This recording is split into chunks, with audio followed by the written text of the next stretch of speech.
नमस्कार बच्चों, गायत्री विद्या मंदिर के यूट्यूब चैनल में आप सबका स्वागत है। आपकी कक्षा 12 की अनिवार्य हिंदी की क्लास में हम पढ़ रहे हैं गद्य भाग का दूसरा पाठ बाजार दर्शन। जैनेंद्र कुमार। जैनेंद्र कुमार का जन्म सन 1905 ईस्वी, मृत्यु सन 1988 ईस्वी में हुई। जैनेंद्र कुमार को हिंदी के मनोवैज्ञानिक कथा साहित्य का जन्मदाता कहा जाता है। उन्होंने हिंदी उपन्यास और कहानियों को नई दिशा दी। वे गंभीर चिंतक भी रहे। गांधीवादी विचारधारा को उन्होंने गहराई से अपने आत्मसात किया है।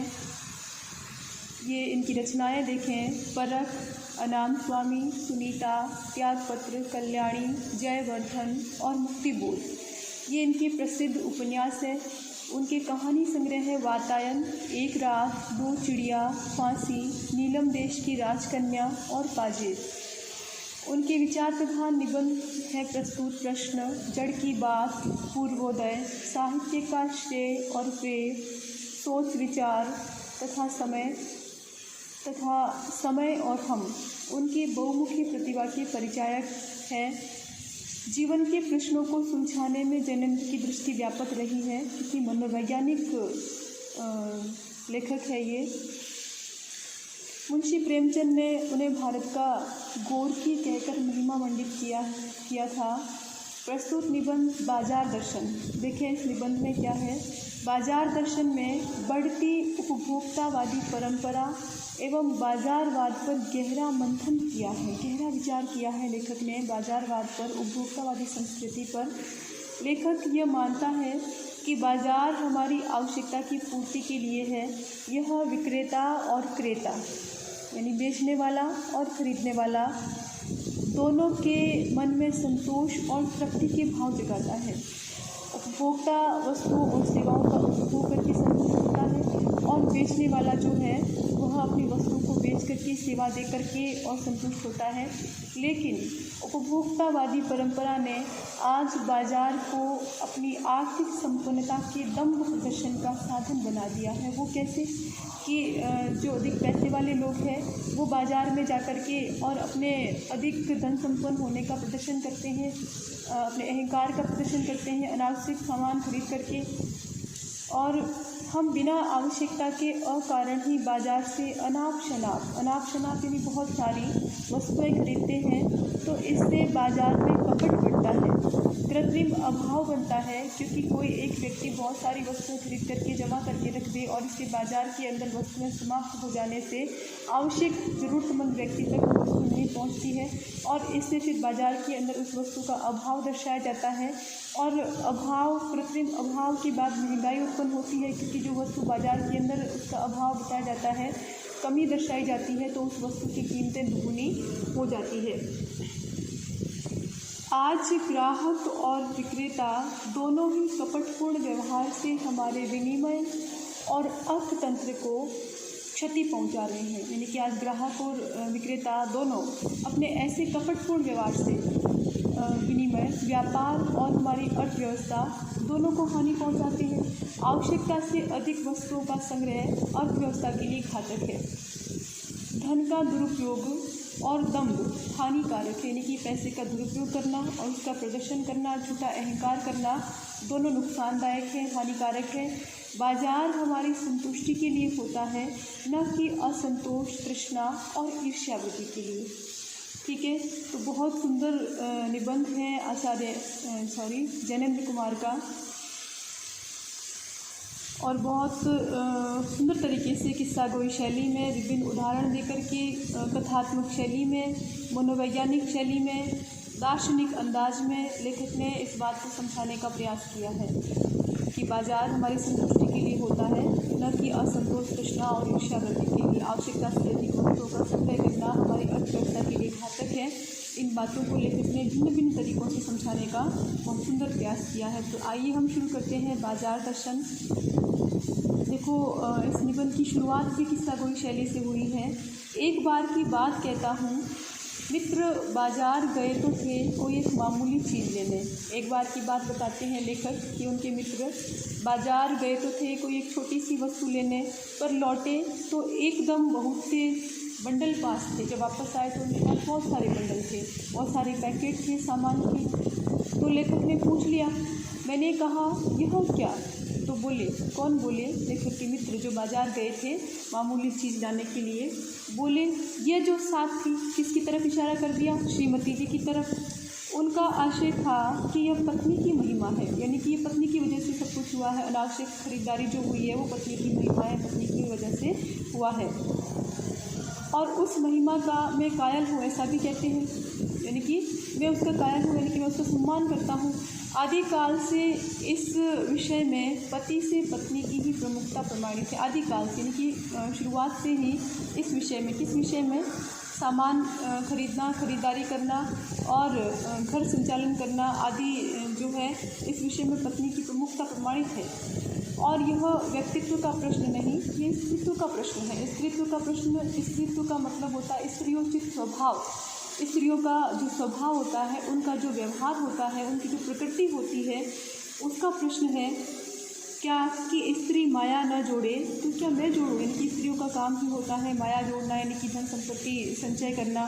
फिर भी सच सच है, और वह यह कि इस बात में पत्नी की ओट ली जाती है। सच्चाई तो यही है कि ऐसा करने में पत्नी की ओट यानी सहारा लिया जाता है कि पत्नी की ये महिमा है, या पत्नी ने ये सब कुछ किया, ये सारा कुछ काम माया जोड़ने का पत्नी ही करती है। ये सारा कुछ जो है सहारा लिया जाता है इनकी स्वयं का बचाव करने के लिए कि इसमें मेरी कोई भूमिका नहीं है। मूल में एक और तत्व की महिमा सविशेष है। मूल में यानी कि इसकी जड़ में, किसकी जड़ में? अनावश्यक खरीदारी जो हुई है, गए तो थे वो एक मामूली वस्तु लेने, लेकिन लौटे तो बहुत सारे बंडलों के साथ।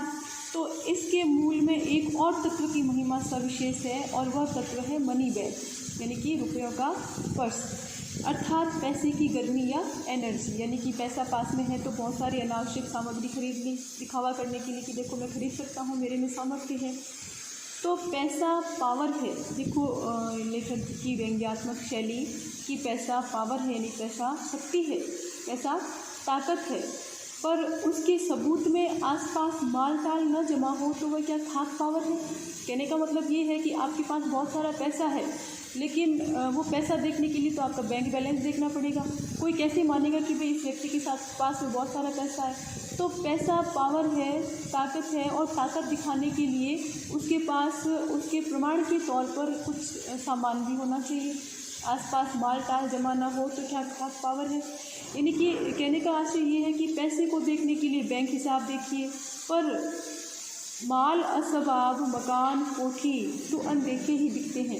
यानी कि आपके पास कितना पैसा है उसको देखने के लिए तो आपका बैंक हिसाब देखना पड़ेगा, लेकिन आपकी जो मकान है, बंगला है, गाड़ी है, ये सारी चीज़ें तो बिना देखे ही दिख जाती हैं, और आपके पास पैसा है इस पावर को दर्शाती है, अनदेखे ही दिखते हैं।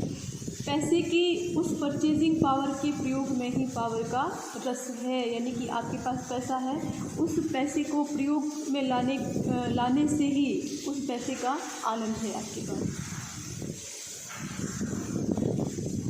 लेकिन नहीं, लोग संयमी भी होते हैं। ये संयमी बोल करके लोगों पर व्यंग्य किया है जो कंजूसी प्रवृत्ति के होते हैं और धन संचय करने में लगे रहते हैं, धन जोड़ने में लगे रहते हैं। लेकिन नहीं, लोग संयमी भी होते हैं, यानी कि पैसा जोड़ने में लगे रहते हैं। वे फिजूल सामान को फिजूल समझते हैं, वे पैसा बहाते नहीं, यानी कि अनावश्यक पैसा खर्च नहीं करते और बुद्धिमान होते हैं। ये बुद्धिमान बोल करके उन पर व्यंग्य किया है कि वे अनावश्यक पैसा खर्च नहीं करते और संचय करते हैं, पैसे को जोड़ते जाते हैं। बुद्धि और संयम पूर्वक वह पैसे को जोड़ते जाते हैं, यानी कि वो पैसा जोड़ते ही जाते हैं। आवश्यक वस्तु भी वो खरीदते नहीं, वह पैसे की पावर को इतना निश्चय समझते हैं कि उसके प्रयोग की परीक्षा उन्हें दरकार नहीं। यानी कि उन लोगों के लिए, संयमी लोगों के लिए पैसे पर इतना विश्वास है, उन्हें पैसे की ताकत को वे इतना समझते हैं, निश्चय समझते हैं कि उसकी परीक्षा लेने की आवश्यकता नहीं उन्हें पता है कि जब ज़रूरत पड़ेगी तब वो पैसा जो है वो उनकी ज़रूरतों को पूरा करेगा ही करेगा। तो इसके लिए उन्हें पैसे की परीक्षा करने की आवश्यकता नहीं होती। पैसे की परीक्षा कैसे? सामान खरीद कर।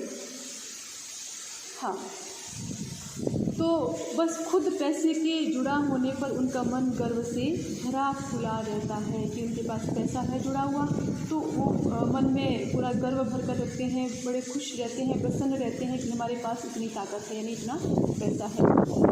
तो अब बात करते हैं फिर से लेखक के मित्र की। लेखक ने मित्र से कहा, मैंने कहा ये कितना सामान ले आए?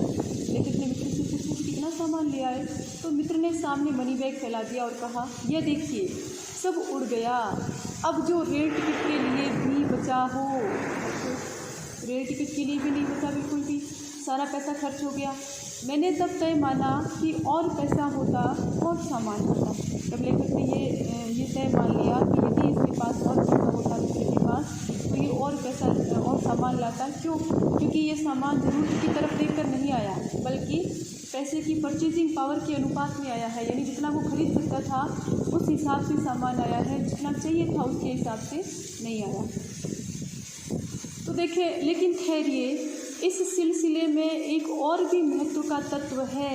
किस सिलसिले में? अनावश्यक खरीदारी के सिलसिले में। एक तो पत्नी की महिमा, दूसरा मनी बैग, और तीसरी क्या बात है देखें, जिसे नहीं भूलना चाहिए उसका भी इस कर्तव्य में बहुत कुछ हाथ है, और वह महत्व है बाजार।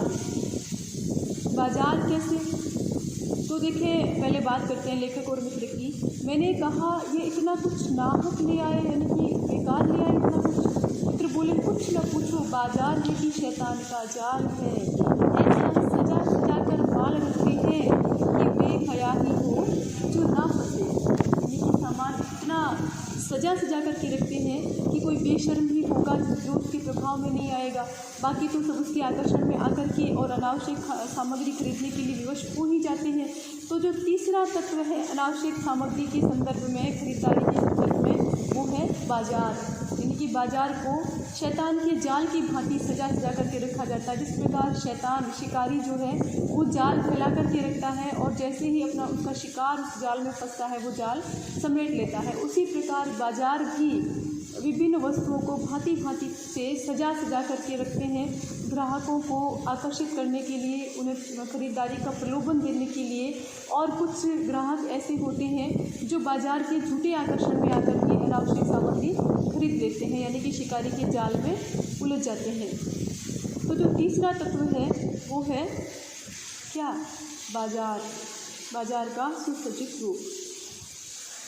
हाँ, मैंने मन में कहा, ठीक, बाजार आमंत्रित करता है कि आओ मुझे लूटो और लूटो, यानी कि जितना हो सके खरीदारी करो, सब कुछ भूल जाओ, सब भूल जाओ, यानी कि आगे पीछे और तुम्हें पैसे को कहाँ कहाँ इस्तेमाल करना है और क्या क्या ज़रूरतें हैं, सब कुछ भूल जाओ, बस मुझे देखो। मेरा रूप और किसके लिए है? मैं तुम्हारे लिए हूँ, यानी कि बाजार का सौंदर्य किसके लिए? अपने ग्राहक के लिए है। नहीं कुछ चाहते हो तो भी देखने में क्या हर्ज है? यदि तुम्हें किसी चीज़ की आवश्यकता भी नहीं है तो भी देखने में तो कोई हर्ज नहीं है। अजी आओ भी, यानी इस प्रकार का आमंत्रण होता है कि इस आमंत्रण में क्या खूबी है। देखिए उस आमंत्रण की क्या विशेषता है कि आग्रह नहीं है। आग्रह नहीं है यानी कि एक तो दुकानदार स्वयं आपको आवाज़ देकर के बुलाता है कि आओ आओ, ये ले लो वो ले लो।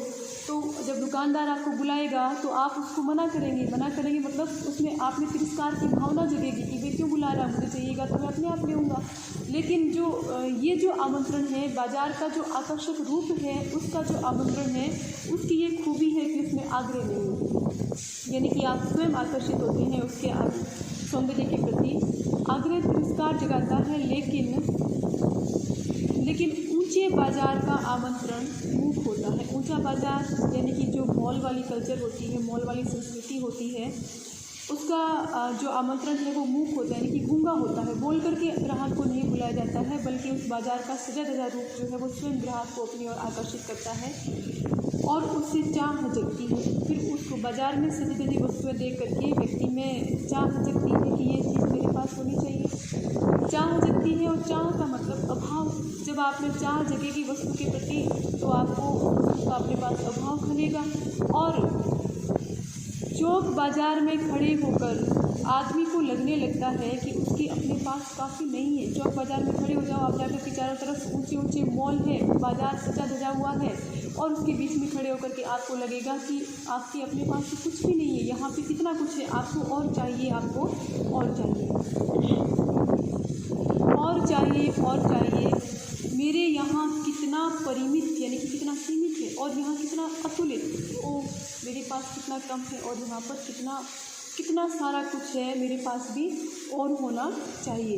तो यदि कोई अपने को न जाने, अपनी ज़रूरतों को, अपनी आवश्यकताओं को, अपनी हैसियत को नहीं जाने, क्या आवश्यकता है इस बात को नहीं जाने, तो बाज़ार का यह चौक उसे कामना से विकल बना छोड़े, कामना से दुखी बना छोड़े।